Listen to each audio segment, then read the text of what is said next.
guys. Good morning. Hello, everyone. You need this? I'll hold on to it. All right. Hello, everyone. Good morning. Well, happy Sunday, right? Behind me, I have the commander from the division, Commander Dale, and the shift commander, Lieutenant Rogers, and also night command, and among a couple of supervisors behind me, right? I want to say what we have here is a officer-involved shooting at approximately the 7500 block of East Freeway on the scene, right? You guys get a chance to look around. East Freeway and Northwest side, that's a good reference point. So basically what we have is at approximately 1:40 a.m. this morning, our officers on patrol observed a vehicle was being reckless, the driver was being reckless and traveled at a high rate of speed, committing multiple, I do want to emphasize multiple egregious traffic violations, right? As our officer attempted to stop the vehicle on traffic, the vehicle took off and subsequently led to a pursuit. As the officer attempted to catch up, if you guys look behind me, the driver was driving a dark color BMW and lost control. What appears to be that he struck a pole and caused the vehicle to disable. As such, when our officer attempted to approach the vehicle, immediately it appears that the driver, which is now the suspect, fired upon our officer, shot our officers multiple times. While when our officer was out there, caught himself in a pretty bad position, returned fire to protect himself, and at this point, I know they shot at least more than once, and it's still preliminary, so I don't know the exact amount right now. You guys might have questions for that, but that's going to be part of the investigation.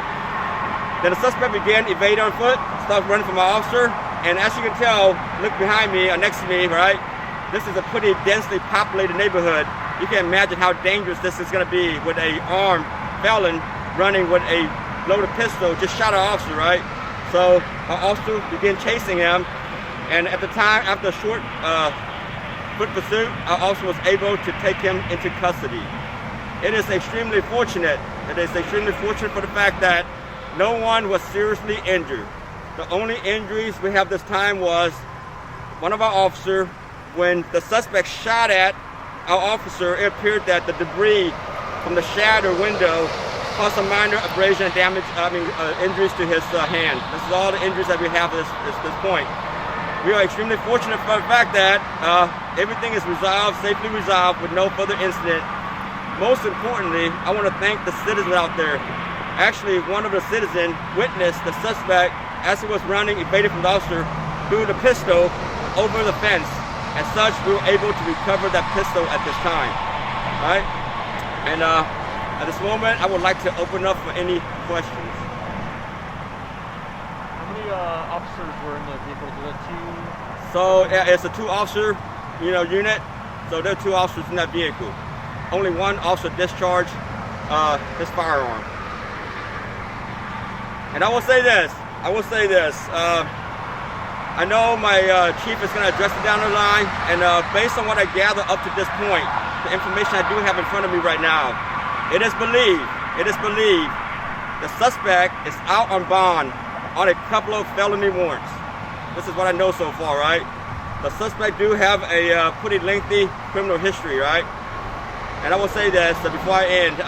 As you know, day in and day out, our officers out there 24/7, 7 days a week, right? Out there patrolling the neighborhood, respond to emergency to keep our community safe, right? I know sometimes they do a lot of great things. Just put in perspective right quick.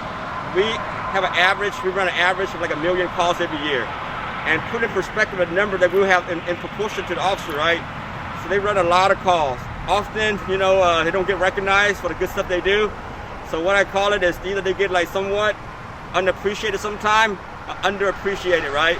I know my chief of police and the entire executive command staff tell them they're doing a good job all the time. Now this is what I ask the community.